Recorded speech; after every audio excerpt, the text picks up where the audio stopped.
And guys, I am drinking the most expensive coffee of the world.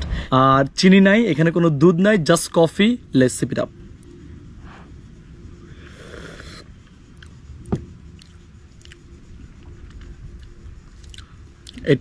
এটা থেকে ভালো। এই যে নরমাল কফি, এটার থেকে এটা বেশি ভালো লাগতেছে আমার।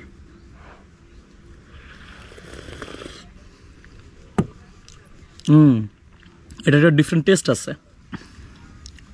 লুয়াকেট টয়লেটের কফি অ্যামেজিং।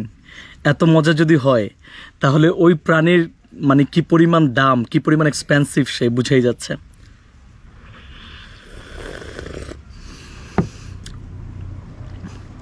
আমার যে খুব বেশি ভালো লাগতেছে বা আমি যে কফি লাভার বিষয়টা কিন্তু এরকম মোটেও না, বাট তারপরেও টেস্টটা নেওয়ার জন্য আমি খাচ্ছি। আমি আমার লাইফে কফি খুবই কম খাইছি, হয়তো পুরো 1 বছরে 1 কাপ কফি খাই, আমি এরকম কফি খাই।